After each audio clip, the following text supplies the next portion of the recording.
Just 1 year after releasing Raw Power, the most dangerous frontman in rock music suddenly vanished. The band was gone, the concert stopped, and the singer who had just played over 100 chaotic shows with the Stooges was no longer on stage. Instead, he was inside a psychiatric hospital, fighting a heroin addiction that nearly killed him. The man was Iggy Pop. At the time, almost everyone believed his career had ended at 27 years old. Yet only a few years later, the world would call him something very different, the Godfather of Punk. So how did a rock star who nearly disappeared from music history end up shaping an entire movement? By the late 1970s, a violent new sound was spreading through rock music. Bands like the Sex Pistols, Ramones, and The Clash were suddenly filling clubs with fast, aggressive songs that rejected everything polished rock had become. Journalists called it punk rock, and many believe it had appeared almost overnight. But years before punk exploded in London and New York, something strangely similar had already been happening in small American venues. Between 1969 and 1973, Iggy Pop and his band the Stooges had been performing a much rawer version of rock music. Their songs were stripped down to pounding riffs and relentless rhythms, and their concerts felt less like entertainment and more like uncontrolled events. Iggy Pop rolled across stages, screamed into microphones until his voice broke, and launched himself directly into crowds, years before anyone even had a word for it. Yet while those performances later became legendary, the reality at the time looked very different. The album sold poorly. The band collapsed in 1974, and the singer who had terrified audiences with raw energy was suddenly fighting a heroin addiction, so severe it sent him to a psychiatric hospital. The strange truth was this: the man who helped ignite the spirit of punk rock almost disappeared before the world even realized what he had created. So how did a quiet kid from Michigan end up standing at the center of that story? In 1947, James Newell Osterberg Jr. was born in the quiet lakeside town of Muskegon, Michigan. Nothing about the environment suggested the future birth of a rock icon. His father taught English at a local school, and his mother worked as a secretary. The family lived modestly, eventually settling in a trailer park near Ann Arbor. Life there was calm, ordinary, and far removed from the chaotic world of rock music that would later define his name. Yet inside that small home, a strange foundation for rebellion was already forming. From an early age, James showed an unusual fascination with rhythm. He tapped constantly on tables, chairs, and walls, turning almost every surface into a drum. Many parents might have tried to silence that noise. His parents did the opposite. When they realized how serious his interest in music had become, they made a quiet sacrifice.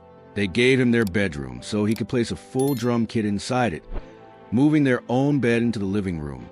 Night after night, the house echoed with the sound of a teenage boy experimenting with rhythm, trying to find something that felt powerful and real. During the early 1960s, American music was changing rapidly. Radio stations were filled with the British invasion. Bands like the Beatles and the Rolling Stones were redefining what rock music could sound like. Like many teenagers, James listened closely, but the music that truly grabbed his attention came from somewhere else. Chicago blues artists such as Howlin' Wolf and Muddy Waters performed with raw emotional intensity that fascinated him. Their voices sounded rough and almost dangerous, as if the songs were being pulled directly out of the body rather than carefully performed. To James, that honesty mattered more than technical perfection. Music did not need to be polished. It needed to feel alive. That idea quietly shaped the way he approached performance long before he ever stepped onto a major stage.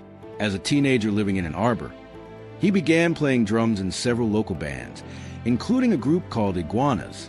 The band performed popular rock covers around college venues and local clubs, and it was during this period that the nickname Iggy began following him.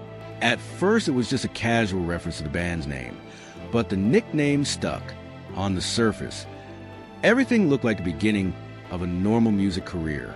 He was a talented drummer, steadily gaining experience in local shows. But something about the structure of those performances began to bother him. Rock concerts at the time still followed predictable patterns. Musicians stood in place. The singer delivered lyrics from the center of the stage. The audience watched from a distance. Even when the music was loud, the performances themselves felt controlled. James began noticing that the emotional energy inside the songs often felt stronger than the way musicians presented them on stage. Blues singers had shown him that music could feel raw and almost physical, but most rock performers still try to look cool and composed. That gap between the music and the performance fascinated him. He started imagining what would happen if a frontman stopped trying to appear polished and instead allowed the music to take over completely. What if the singer did not simply perform the song, but lived it physically in front of the audience? It was an unusual thought in the mid-1960s, when rock singers were still expected to maintain control of the stage. While playing drums behind other musicians, he watched the frontman carefully. The singer had the power to shape the energy of the room. The microphone was not just an instrument. It was a kind of control point. Whoever held it commanded the audience's attention. Slowly, James began to feel that staying behind the drum kit limited what he wanted to explore. Drummers controlled rhythm, but they did not control the atmosphere of the performance. If he wanted to test the limits of what rock music could become, he would have to step forward. By the mid-1960s, the idea had grown impossible to ignore. Remaining a drummer meant following the traditional structure of rock bands. Stepping forward as a frontman meant risking failure, embarrassment, and confusion from audiences who might not understand what he was trying to do. Yet the safe path felt less interesting than the unknown one. When James Osterberg eventually stepped away from the drums, adopted the name Iggy Pop, and began forming a new band that would become the Stooges, he was not simply changing roles. He was preparing to test a completely different idea of what a rock performance could be. The question was no longer whether he could stand at the front of the stage. The real question was what would happen when audiences saw the kind of frontman he intended to become.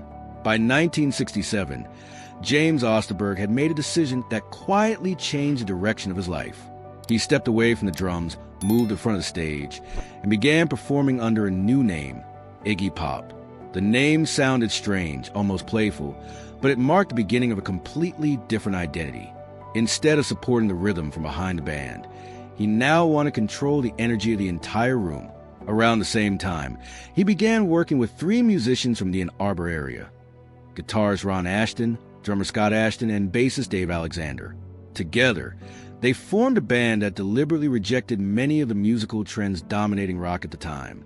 Psychedelic music was becoming increasingly complex, filled with long solos and experimental sound effects. The new group wanted the opposite. They stripped songs down to simple structures driven by repetition and volume. The music felt primitive, almost hypnotic. They called the band the Stooges. The name alone hinted that they were not interested in elegance or sophistication. Their early rehearsals focused on building songs around aggressive guitar riffs and pounding rhythms rather than technical complexity. What mattered most was intensity. The band wanted music that felt physical, something that pushed directly against the audience rather than entertaining them from a distance. In 1969, the Stooges released their first album, The Stooges, produced by John Cale of the Velvet Underground. Songs like I Want to Be Your Dog carried a blunt simplicity that confused many critics at the time. The track revolved around a heavy 3-chord progression and a pounding beat, repeated almost hypnotically, while Iggy Pop delivered lyrics with a strange mixture of menace and vulnerability. To some listeners, the music sounded crude. To others, it felt strangely powerful. The album did not achieve major commercial success. In fact, many critics struggled to understand what the band was trying to do.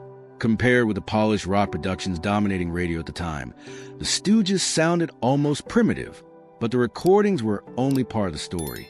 Their concerts were becoming something entirely different. From the beginning, Iggy Pop approached the stage as if it were a place for physical experimentation rather than controlled performance. Instead of standing still behind a microphone, he moved constantly. He crouched, crawled, twisted, and sometimes rolled across the floor while singing. At moments, he stared directly into the audience with an intensity that made people uncomfortable, as if the barrier between performer and crowd had suddenly disappeared. Fans began realizing that no 2 shows looked the same. Sometimes he climbed onto amplifiers and balanced there while continuing to sing. At other moments, he moved through the band members as if he were searching for something inside the music itself. The performances felt unpredictable, almost unstable, but that unpredictability was exactly what drew audiences closer. When the band released their second album, Funhouse, 1970, the music pushed even further into raw territory. The songs felt louder and more aggressive, built around pounding rhythms and distorted guitars. The album would later be considered one of the most influential recordings in the history of proto-punk and alternative rock. But at the time, the reaction was again mixed. Sales remained disappointing. Record executives began questioning whether the band could ever become commercially successful. Yet inside small clubs and underground venues, the legend of their performances was growing. People talked about the strange frontman who seemed to lose control of his body while performing. Then, during one of the band's concerts in the early 1970s, something happened that no one in the audience expected. In the middle of a performance, Iggy Pop suddenly jumped off the stage and launched himself directly into the crowd. Fans reached out instinctively, catching him before he hit the ground. For a few seconds, he floated above the audience before climbing back onto the stage and continuing the song. Today, that act is known everywhere as stage diving. But in the early 1970s, it had no name. People simply stared in disbelief. The moment captured something important about what Iggy Pop was trying to do. He wanted to erase the invisible distance between the band and the audience. A rock concert, in his mind, should not be a controlled performance observed from afar. It should feel like a shared event where energy moved freely between stage and crowd.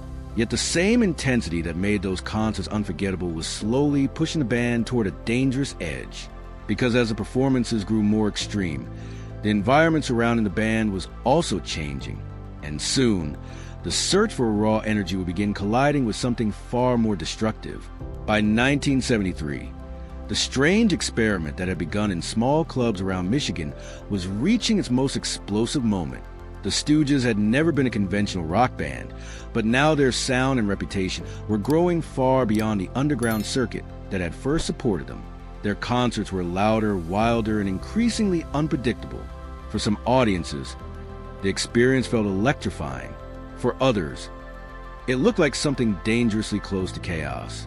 At the center of it all stood Iggy Pop.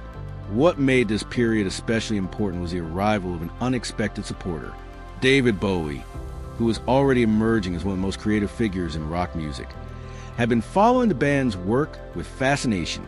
Where record executives saw disorder and commercial risk, Bowie saw something rare. The Stooges represented a form of rock stripped down to an emotional core, loud, repetitive, and brutally honest. Bowie believed that energy deserved another chance. With Bowie's support, the band recorded their third album, Raw Power, released in 1973. The title perfectly captured the direction they had been moving toward for years. The songs were faster, sharper, and more aggressive than anything they had previously recorded. Tracks like Search and Destroy, Gimme Danger, and Raw Power carried a tension that felt almost explosive. Guitars slashed through the mix while the rhythm section drove forward with relentless force. Yet the album's true impact would not be measured by its sales. It would be measured by the way the band performed those songs on stage. During the Raw Power tour, the Stooges' concerts became increasingly infamous. Iggy Pop had completely abandoned the traditional image of a rock frontman. He walked on stage shirtless, his thin body moving restlessly under harsh lights. He rarely stood still. Instead, he prowled across the stage, crouching low or twisting around a microphone stand, as if the music were physically pushing him forward. Then the performances began crossing into territory that few rock artists had ever attempted. At several concerts in 1973, Iggy Pop smashed glass bottles on stage and dragged the broken edges across his chest. Under the bright lights, the cuts sometimes opened and blood ran down his torso while the band continued playing behind him. For audiences, the moment was both shocking and strangely magnetic. It was impossible to look away. People were witnessing something that felt completely unscripted. Other nights became equally unpredictable. He launched himself from the stage directly into the crowd, trusting fans to catch him before he fell. The move created moments of chaos as people struggled to hold him up before he climbed back onto the stage again. Years later, the act would become a defining element of punk concerts around the world. But in the early 1970s, no one knew what to call it. The band's reputation grew quickly because of these performances. Word spread between cities about the frontmen who treated concerts like dangerous physical rituals rather than carefully controlled shows. Crowds came expecting something wild, and more often than not they were not disappointed. Yet behind the energy of those concerts, another story was quietly unfolding. Touring life had become unstable. Money remained tight because the band's albums still failed to generate major commercial success. Despite the growing legend around the performances, record labels expected profits, not mythology. Inside the band, tension began to grow. Arguments between members became more frequent. Exhaustion from constant touring mixed with frustration about their uncertain future. And as the pressure increased, another element began creeping deeper into their lives: drugs. At first, it seemed like a familiar part of rock culture during that era. Many musicians experimented with substances while traveling between cities and performances. But for the Stooges, the situation was quickly becoming more serious. The same intensity that fueled their performances made restraint difficult, and soon the chaotic energy that had turned their concerts into legends would begin pushing the band towards something far darker than any moment on stage. By the end of 1973, the same intensity that had made the Stooges legendary was beginning to tear the band apart. Their concerts had become infamous across underground rock scenes, but the reality behind those performances was far less glamorous. The crowd saw chaos on stage. What they did not see was the chaos spreading to the band's private life. Touring had become exhausting. Money remained tight because album sales never matched the growing reputation of their live shows. Record labels were growing impatient. From a business perspective, the Stooges were difficult to manage. Unpredictable concerts, unstable schedules, and little commercial return. Inside the band, tension increased almost daily. Arguments became common. Rehearsals sometimes collapsed into frustration. Long drives between cities left everyone drained, and the atmosphere around the group slowly grew heavier. For musicians living inside the relentless cycle of touring, escape often appeared in the same form that defined much of the rock scene during the early 1970s: drugs. At first, they seemed like a temporary distraction. Substances circulated through backstage rooms and hotel corridors, passed casually between musicians and crew members. But within a short time, the situation began shifting from experimentation to dependency. For Iggy Pop, that shift happened quickly. Heroin entered his life during this period, and its grip tightened faster than many around him realized. What began as occasional use slowly became a daily routine. Friends later described moments where he appeared disconnected from everything around him, drifting between bursts of nervous energy and long stretches of exhaustion. Physically, the changes were impossible to ignore. He became thinner. Sleep patterns collapsed. Some days he seemed restless and agitated, while other days he struggled simply to remain awake. Yet something strange continued happening whenever the band stepped onto a stage. The moment the music started, the chaotic performer returned. Iggy Pop still moved with the same wild energy that had shocked audiences for years. He rolled across the stage, screamed into the microphone, and hurled himself into crowds as if nothing had changed. For fans watching from the audience, the performances still felt electrifying, but the difference between the stage and real life was widening dangerously. Behind the scenes, addiction was slowly gaining control. Tour schedules began falling apart more often. Concerts were sometimes canceled or ended abruptly because of internal conflicts or exhaustion. Promoters grew nervous about booking the band. Record companies questioned whether continuing to invest in them made sense. At the same time, the cultural environment surrounding rock music was shifting. By the mid-1970s, audiences were beginning to move toward new sounds and new artists. Bands that could not maintain stability risked being left behind. The Stooges were now facing that exact situation. Within the group, frustration mixed with exhaustion. Some members blamed drugs. Others blamed the pressure of constant touring. In reality, the problem was larger than any single cause. The environment surrounding the band had become unstable from every direction. The performances that once looked fearless were starting to resemble something more dangerous: self-destruction. And by 1974, the tension that had been building for years would finally reach its breaking point. The Stooges would collapse completely, leaving behind a reputation for chaos and a singer whose life was slipping further out of control. But the collapse of the band was only the beginning of a much darker chapter. Because once the music stopped, the battle inside Iggy Pop's life would become impossible to ignore. By 1974, the situation surrounding the Stooges finally collapsed. For years, the band had survived on chaotic energy and underground reputation. But the pressures of addiction, unstable touring, and poor album sales eventually became too heavy to carry. Record labels were losing patience. Promoters no longer trusted that concerts would run smoothly. Inside the group, frustration had reached a point where continuing together felt almost impossible. The band disbanded. For many fans, the breakup felt sudden. Just months earlier, audiences had been watching explosive performances built around songs from raw power. But once the band stopped touring, the reality behind the stage lights became impossible to hide. For Iggy Pop, life without the band quickly became dangerous. Heroin had already taken hold during the final years of the Stooges. Without the structure of concerts and rehearsals, that dependency deepened rapidly. Days blurred together. Friends later described long stretches where he seemed disconnected from the world around him, drifting between agitation and exhaustion. His body began showing clear signs of the damage. He lost weight. Sleep became irregular. Conversations sometimes slipped into confusion. For someone who had spent years commanding the attention of crowded concert halls, the contrast was stark. Only a short time earlier, he had been standing under bright lights, screaming into microphones while audiences surged around him. Now much of his time passed in isolation. People close to him began fearing the outcome might be fatal. Stories of musicians lost to addiction were already common in the rock world, and the path Iggy Pop seemed to be following looked dangerously familiar. Eventually, the situation reached a point where intervention became unavoidable. In 1974, he was admitted to a psychiatric hospital in an attempt to confront both his heroin addiction and the mental exhaustion that had built up during years of chaotic touring. The shift in environment was dramatic. The loud stages and crowds that had once surrounded him were replaced by quiet hallways, strict routines, and medical supervision. For someone whose identity had been built around explosive public performance, the silence of that setting felt almost unreal. Many people in the music industry assumed the story had ended there. Rock history is filled with artists who burned brightly and disappeared just as quickly. The Stooges had left behind a reputation for wild performances and influential music.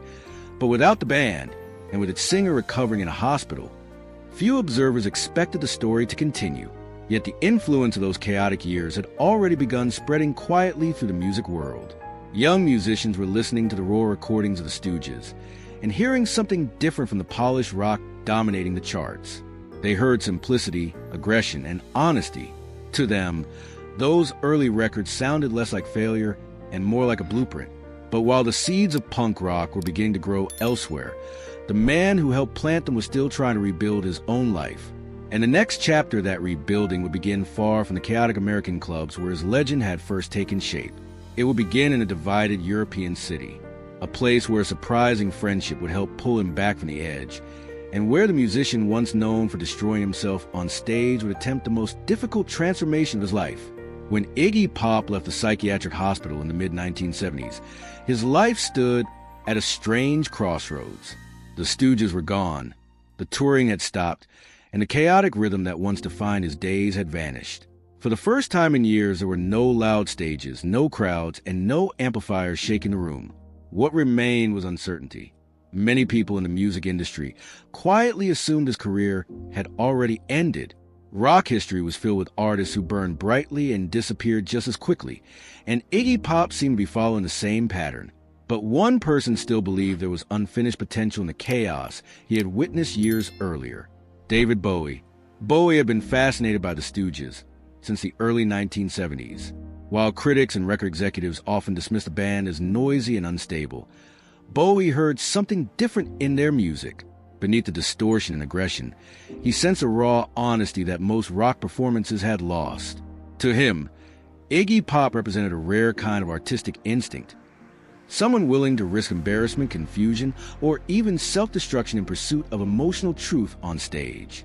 In 1976, Bowie made a decision that would quietly reshape Iggy Pop's future. He invited him to leave the United States and travel to Berlin, a city divided by the Cold War and far removed from the chaotic rock scene of Los Angeles and New York. For Bowie, Berlin represented distance from the destructive environment that had consumed so many musicians. For Iggy Pop, it offered something even more important: a chance to start again. Life in Berlin moved at a different pace. Instead of endless touring schedules and late-night parties, the days were quieter and more structured. Bowie encouraged a disciplined approach to recording and writing. Rather than trying to recreate the explosive chaos of the Stooges, the two musicians began exploring darker, more atmospheric sounds. The first result of that collaboration appeared in 1977 with the album The Idiot. The music surprised many listeners. Instead of raw guitar assaults, the record carried mechanical rhythms, minimalist arrangements, and a colder emotional tone. Songs like Nightclubbing moved slowly and deliberately, reflecting the strange atmosphere of Berlin at the time. Iggy Pop's voice sounded different as well, less frantic, more controlled, as if the years of chaos had been replaced by something quieter and more reflective. Only months later, another album followed. Lust for Life, also released in 1977, carried a very different energy. The title track exploded with rhythm, driven by a pounding drum pattern that quickly became one of the most recognizable openings in rock music. The song sounded energetic, even triumphant, as if announcing that the man who had once nearly disappeared was still standing. For the first time since the collapse of the Stooges, Iggy Pop was rebuilding both his music and his life. What made the moment even more unusual was what was happening elsewhere in the world of rock music. While he was quietly recording in Berlin, a new movement was erupting across clubs in London and New York. Young bands were rejecting polished rock productions and returning to something faster, louder, and far more confrontational. They called it punk, and when journalists began searching for the roots of that new sound, they repeatedly found themselves looking backward to the chaotic records and performances of the Stooges. Songs that had once confused critics were suddenly being described as visionary. Musicians who had grown up listening to those albums openly admitted their influence. For Iggy Pop, the realization carried an unusual irony. The band that had collapsed under pressure was now being recognized as the blueprint for an entire movement. But perhaps the most important transformation had already taken place. The man who once pushed himself toward destruction on stage had learned something far more difficult: how to survive long enough to see his influence understood. By the late 1970s and early 1980s, something unusual was happening in rock music. A new generation of musicians was emerging, and many of them were rejecting the polished production that had dominated the previous decade. Instead, they wanted music that felt raw, direct, and emotionally honest. Clubs in London, New York, and Los Angeles were suddenly filled with bands playing short, aggressive songs driven by loud guitars and restless energy. The movement quickly became known as punk rock.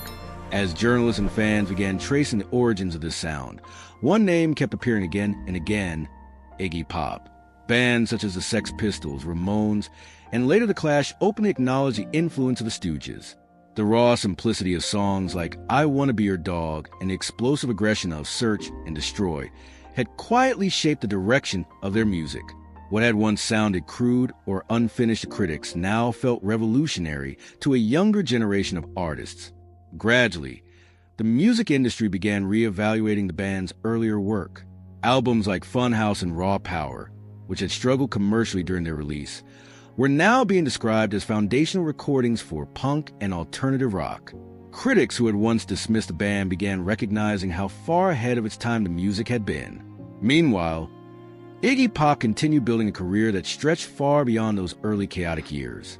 Throughout the 1980s and 1990s, he released new albums, collaborated with other musicians, and toured internationally.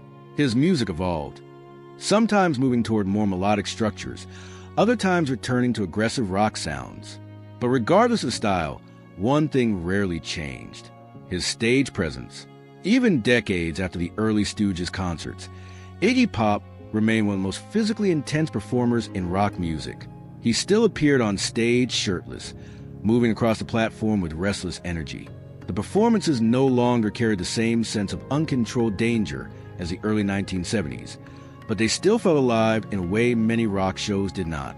Audiences who watched him perform in later years were often witnessing something unusual: a performer who survived the self-destructive patterns that ended many careers from the same era. Over time, the nickname Godfather of Punk became widely associated with his name. The title reflected more than just musical influence. It acknowledged a spirit that had existed in performances long before punk rock became an organized movement. In the early 1970s, Iggy Pop had not been trying to start a genre. He was simply searching for a way to make rock music feel real again.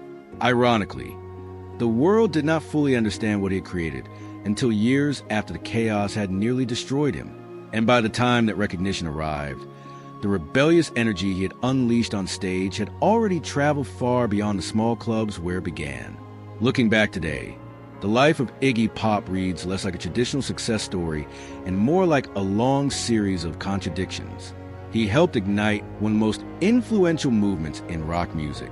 Yet during the years when those ideas first appeared, almost no one recognized what was happening. The album sold poorly, the band collapsed, and the singer who had turned concerts into unpredictable events nearly disappeared into addiction before the world understood his influence. In many ways, the story reveals something strange about cultural revolutions.